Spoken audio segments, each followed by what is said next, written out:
Hello everyone, welcome to the कयल बस again. And आज मैं आपके लिए लूप्स लेकर आया हूँ, लूप्स इन डार्ट। तो आज हम फिर से लूप्स के बारे में पढ़ेंगे। फिर से कहाँ, हम पहली बार ही पढ़ रहे हैं, बट फिर भी एनीवेज। अच्छा, तो हमारे पास लूप्स होते हैं। हम लूप्स का क्यों यूज़ करते हैं, कैसे यूज़ करते हैं, वो सारा बताऊंगा आज। आज सबसे पहले तो फिर स्टार्ट करते हैं, लूप्स हम क्यों यूज़ करते हैं। ओके, आज जैसे कि हम यहाँ पे प्रिंट कर रहे हैं वन।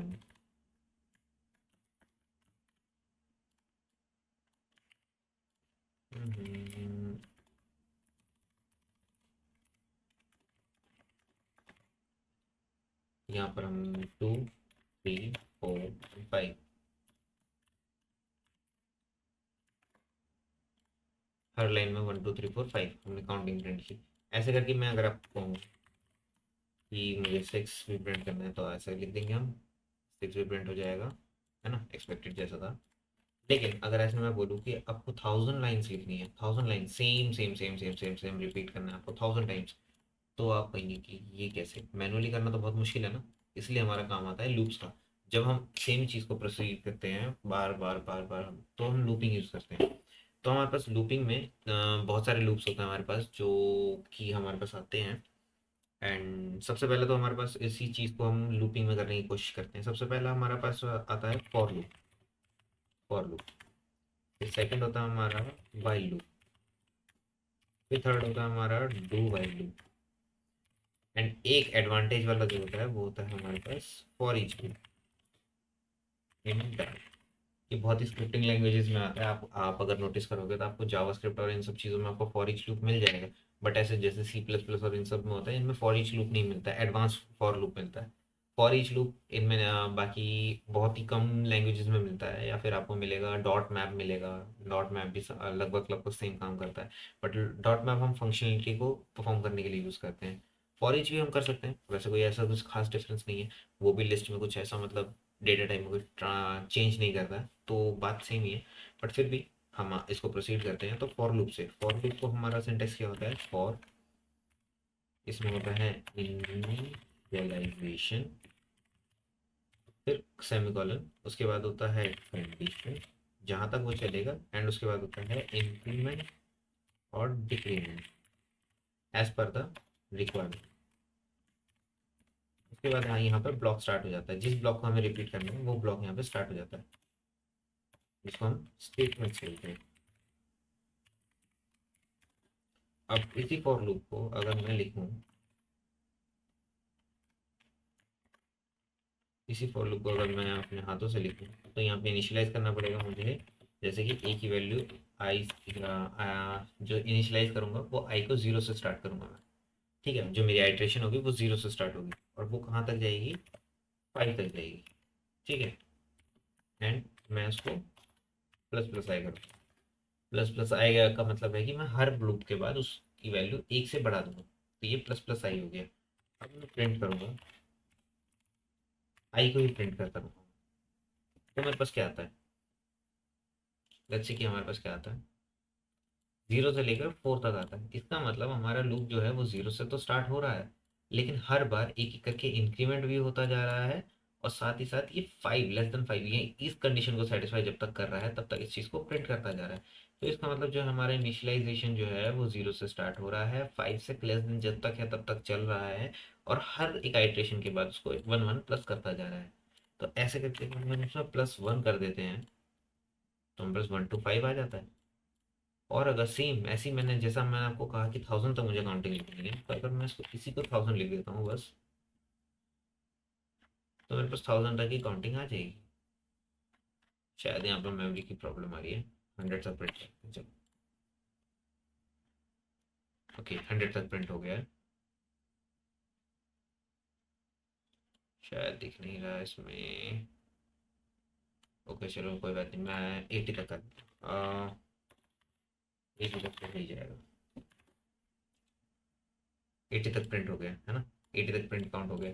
अब ये शायद से डार्ट पैड की दिक्कत है, बट कोई बात नहीं, हम 80 से भी काम चला लेंगे। ये हमारा हमारा डायनामिक हो गया। हम कहाँ यहाँ 5 लाइन में 1 2 3 4 5 काउंट कर रहे थे, और अपन 3 लाइन में ही 80 लाइन्स के कोड मैंने हमने प्रिंट कर लिया।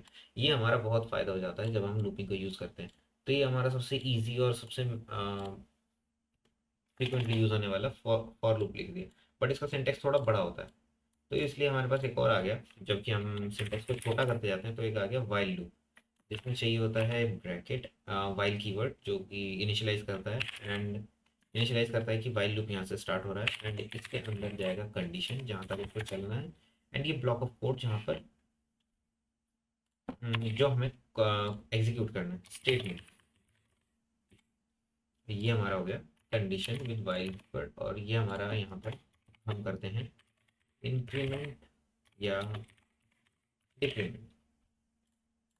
वैसे ही सेम अगर मैं सेम ऊपर वाले फॉर लूप वाले प्रोग्राम को अगर मैं फिर दोबारा वाइल लूप से प्रिंट करवाने जाऊँ, तो सबसे पहले तो हमें इंट आई एक बार इसको ट्रैक करने के लिए, वाइल लूप को ट्रैक करने के लिए एक इनिशियलाइज तो इनिशियलाइज करना पड़ेगा, और उसी कंडीशन को हम चेक करना है कि ए आई 5 तक स्मॉल छोटा रहे, लेस देन 5 तक, ये हमें मेक श्योर करना है, और आई प्लस प्लस होता रहे, फिर हर आइटरेशन के बाद आई की वैल्यू बढ़ती रहे। यहाँ पर आपके इनिशियलाइजेशन और जो आपका इंक्रीमेंट वाला है, वो वाला पार्ट इस मोबाइल में आपको बहुत ही मैनुअल रखा हुआ है। अगर आप चाहते हैं कि आपको इनिशियलाइज करना है, या फिर आपको अगर नहीं रिक्वायरमेंट होती, बहुत सारी ऐसी कंडीशंस होती है जहाँ पर आपको इनिशियलाइज करने की कोई कंडीशन नहीं होती, जिसमें हम ऑपरेशन कर रहे होते हैं, हम उसी की कंडीशन को चेक करते हैं।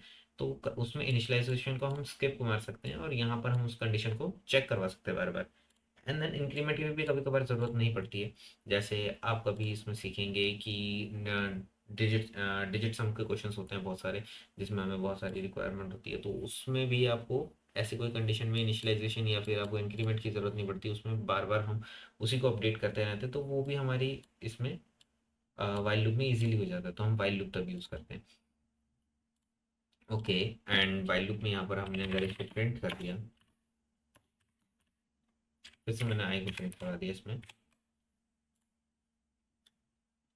आई को प्रिंट करवाने के बाद मेरे पास जो नंबर आते हैं, ओके मैं फॉर लूप लगा हुआ है, ओके इसमें आता है 0 से 4 तक। तो इसका मतलब ये भी है कि यहाँ पर फिर से आई 0 से स्टार्ट हो रहा है, लेकिन आई प्रिंट होता जा रहा है, और एक बार करके बढ़ता जा रहा है, और बढ़ते बढ़ते ही ये जहाँ 5 < तक सेटिस्फाई कर रहा है इसको, 5 से कम है जब तक, तब तक ये इसको प्रिंट करता जा रहा है, इसको रिपीट करता जा रहा है। लेकिन जब उससे ख़त्म हो रहा है, तो ये ब्लॉक से बाहर आ गया, इसका कंट्रोल यहाँ निकल आया बाहर। तो वाइल लूप भी हमारा फॉर लूप की तरह ही काम कर रहा है यहाँ पर। तो अब हम कहेंगे कि वाइल लूप और फॉर लूप क्यों है। ओके, अब फॉर लूप जो है, जो चीज़ें फॉर लूप में हो सकती हैं वो वाइल लूप में तो हो सकती हैं, जो लेकिन वाइल लूप में हो सकती है वो फॉर लूप में डेफिनेटली हो सकती हैं। फॉर लूप आपको देखने में थोड़ा कॉम्प्लेक्स और ज़्यादा सिंटेक्स सिंटेक्स में थोड़ा ज़्यादा भरा भरा लगेगा, बट फॉर लूप भी आपका सब कुछ कर सकता है जो वाइल लूप कर सकता है। बट इसमें कंडीशन और इनिशियलाइजेशन पे ध्यान देना पड़ता है, और उसके बाद कंडीशन जो होती है, हम ज़्यादातर +1 प्लस प्लस यूज़ करते हैं, इस वजह से हमारा दिमाग इस चीज़ में बन जाता है कि हमें तो लगता है कि हमें प्लस प्लस ही आएगा। बट कुछ कुछ कंडीशंस में आपको यहाँ पे जंप भी करना पड़ता है, कभी डबल से भी डबल। तो उस केस में हमें यहाँ पर फॉर लूप में इन सब चीज़ों को ध्यान रखते हुए इन सब चीज़ों को यूज़ करना होता है, इसलिए हम वाइल लूप यूज़ करते हैं कि कभी कभार कोई कंडीशन ऐसी होती है जिसमें हमें आइट्रेशन की या फिर इंडेक्स की ज़रूरत नहीं पड़ती है इतनी कुछ खास।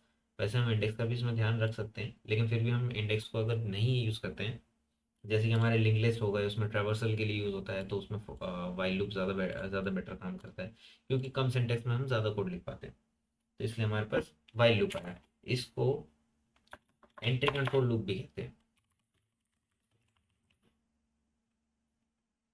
Entry control loop. And then हमारा नेक्स्ट आता है डू वाइल। डू वाइल में क्या होता है कि डू कीवर्ड्स हम इनिशियलाइज करते हैं, उसके बाद ब्लॉक ऑफ कोड लिखते हैं जो हमें चलाना होता है, और उसके बाद हमें वाइल कीवर्ड देते हैं जिसमें कंडीशन लिखनी होती है हमें।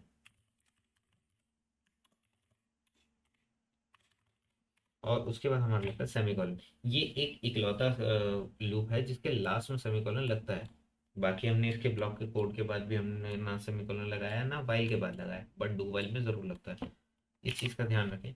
और इसमें स्टेटमेंट्स यहाँ आती है जो हमें चलाना है। ओके, अगर मैं फिर से इसी चीज़ को रिपीट करूँ, इंट आई इक्वल टू 0, जैसे मैंने इनिशियलाइज किया, क्योंकि यहाँ पे इनिशियलाइजेशन का कोई भी पार्ट नहीं है, तो मैंने यहाँ पे इसको इनिशियलाइज किया है बाहर, एंड टू लगाया, ब्लॉक ऑफ कोड लिखा, ब्लॉक ऑफ कोड में हमने प्रिंट लगा दिया। इतने समझदार तो आप हो गए हैं कि आपको समझ में भी आ रहा है, और उसमें प्रिंट आई कर दिया।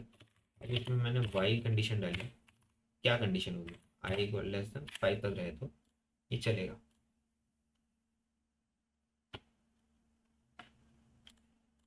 ओके, मैंने इसमें एक इंक्रीमेंट और रूम निकाला है, आई प्लस प्लस, ये इनफाइनाइट जा रहा था नहीं तो। ये 0 से 4 तक प्रिंट कर रहा है, ठीक है, 0 से 4 तक इसने प्रिंट कर दिया। अब हम समझते हैं इस चीज़ को कैसे किया इसने। आई इक्वल टू 0 मैंने यहाँ पे 0 से इनिशियलाइज किया, उसने डू में गया, उसके बाद इसने यहाँ पे प्रिंट आई किया और उसके बाद उसको इंक्रीमेंट कर दिया, उसकी वैल्यू 1 हो गई। 1 के बाद इसने चेक किया कि 5 से लेस देन है कि नहीं, उसके बाद दोबारा गया वही प्रिंट किया, फिर दोबारा इंक्रीमेंट किया, ऐसे करके 2 हुआ, 3 हुआ, 4 हुआ, फिर देन 5 हुआ। 5 होते ही जैसे ही कंडीशन फॉल्स हो गई, इसने लूप से, ये लूप से बाहर आ गया, इसका कंट्रोल बाहर आ गया। तो ये आपका डू वाइल ऐसे काम करता है। लेकिन इस लूप को हम एग्जिट कंट्रोल लूप भी कहते हैं। अब ऐसा क्यों है, एग्जिट कंट्रोल लूप ही क्यों कहते हैं और इसको हम एंट्री कंट्रोल लूप क्यों कहते हैं वाइल लूप को। ओके, सबसे पहले तो आपका जो ये आपने इनिशियलाइज किया है और ये कंडीशन जो है, इसकी वाइल लूप में जो है कंडीशन आपकी सबसे पहले चेक होती है, एंट्री करने से भी पहले। जब आपका प्रिंट हुआ होगा उससे पहले ये कंडीशन चेक हुई थी, उसके बाद ही ये इंक्रीमेंट कर रहा है, फिर दोबारा कंडीशन चेक कर रहा है, फिर प्रिंट कर रहा है, फिर इंक्रीमेंट, फिर दोबारा कंडीशन चेक, ऐसे करके रिपीट हो रहा है। वाइल लूप में ये फंक्शनैलिटी है।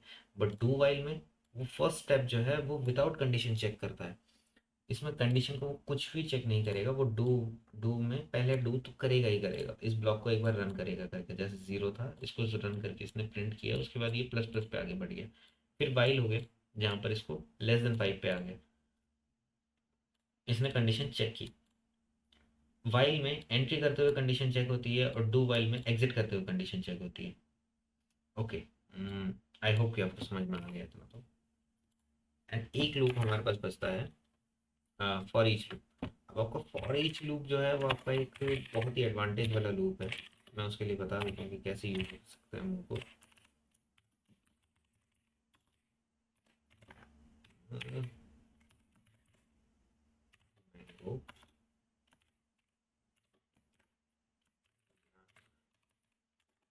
और हमारे पास जैसे लिस्ट आ गई है, अब हमें इस चीज़, इसको हमें इंडेक्सेस के थ्रू हम इसमें फॉर लूप से भी ट्रैवर्स कर सकते हैं, वाइल लूप में भी ट्रैवर्स कर सकते हैं, डू वाइल में भी ट्रैवर्स कर सकते हैं। बट हमें क्या करना पड़ेगा उसके लिए, फॉर लूप में फॉर लूप लगाना पड़ेगा, इंट आई करना पड़ेगा, आई से 0 तक करना पड़ेगा, उसके बाद आई लेस देन 5 करना पड़ेगा, आई प्लस प्लस करना पड़ेगा।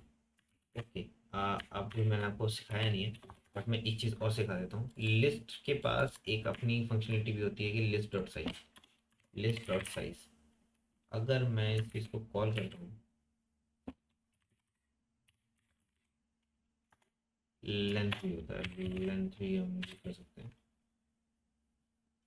तो list dot length, list dot length में क्या होता है कि लिस्ट की जितनी भी लेंथ होती है, जितने भी एलिमेंट्स होंगे वो यहाँ पर हमें आ जाएगा। तो हमारे पास कंडीशन में इनिशियलाइज करने की ज़रूरत है, कंडीशन में आई और लिस्ट की लेंथ, लिस्ट की लेंथ कितनी है 3, 3 से छोटा रहेगा जब तक, तब तक ये इसको ट्रैवर्स करता रहेगा और हम इसको प्रिंट करवा सकते हैं लिस्ट।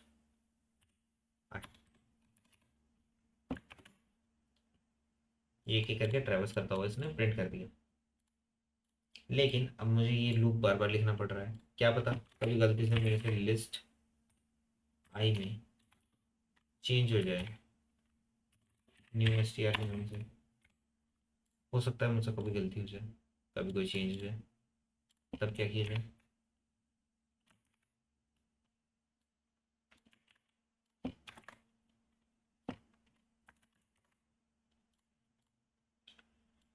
देखिए जैसे कि ये चेंज हो चुका है, ये इसको रिप्लेस कर चुका है, इसके जो लिस्ट आएगी अब उस लिस्ट में ये आ चुका है। तो हो सकता है कि मेरे से कोई चेंजेस हो जाए या फिर कुछ ऑपरेशन करना पड़े मुझे, जो कि मुझे लिस्ट में ज़रूरी है। तो इसलिए हम क्या करते हैं कि हमारे पास एक और लूप जो होता है मेरे पास लिस्ट में ही होता है, वो होता है फॉर ईच लूप। तो लिस्ट में मैं लगा सकता हूँ for each, for each for each for each,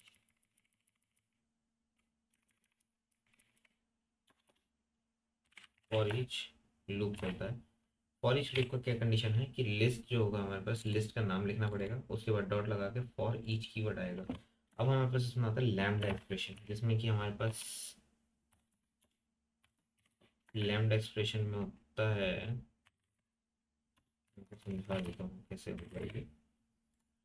okay, for each loop में क्या होता है, लिस्ट का नाम आता है, डॉट करके हम फॉर ईच का यूज़ करते हैं, और फॉर ईच का यूज़ करने के बाद उसमें आइटम पास करते हैं। ये आइटम जो होता है इसमें से लिस्ट में से एक एक आइटम को आइटरेट करता है और उस आइटम को यहाँ पर भेज देता है, और उसी का एक सिंगल आर्गुमेंट पे एक फंक्शन बन जाता है कि हमें उसमें रिटर्न क्या करना है। हो सकता हो हम उसमें वो आइटम रिटर्न कर रहे हैं, तो ये हमें आइटम रिटर्न करेगा। जैसे कि मैं यहाँ पर अगर इसको कर दूँ आइटम रिटर्न,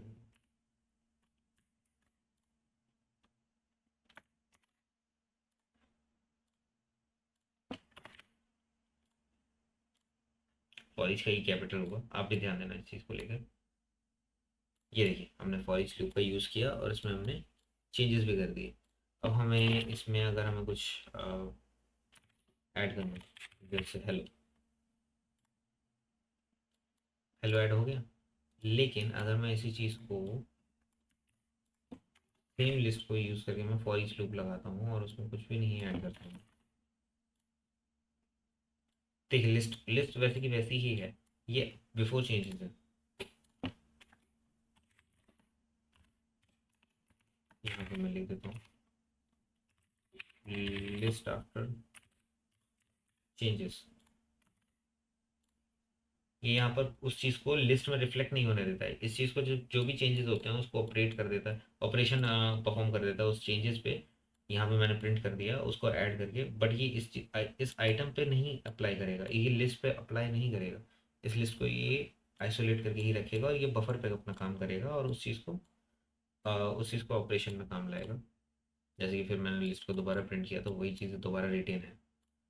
ये हमारा सब कुछ बचा देता है, हमें बार बार उस चीज़ को चेंज करने की ज़रूरत नहीं पड़ती है और उस हमारे ओरिजिनल डेटा को अफेक्ट नहीं करता है। ये फॉर ईच लूप का एडवांटेज है। और तो इसी वीडियो को हम यहीं पर एंड करते हैं और इतने ही कोड के साथ। और हम नेक्स्ट नेक्स्ट वीडियो में और भी चीज़ें देखेंगे कि और चीज़ें क्या होती हैं हमारे इसमें। अभी हमारे पास बहुत लंबी जर्नी बची है जिसमें हमें फंक्शन फंक्शन सीखने हैं, क्लासेस एंड ऑब्जेक्ट सीखना है, हाई ऑर्डर फंक्शन सीखने हैं, अभी बहुत कुछ है, लैम्डा फंक्शन से सीखना है, हमें बहुत कुछ सीखना है। अभी इसमें बहुत बड़ा बड़ा स्ट्रक्चर है जो कि फ्लटर में हमारे काम आएगा, उसके लिए हमारे डार्ट क्लियर होना बहुत ज़रूरी है। Thank you for this video.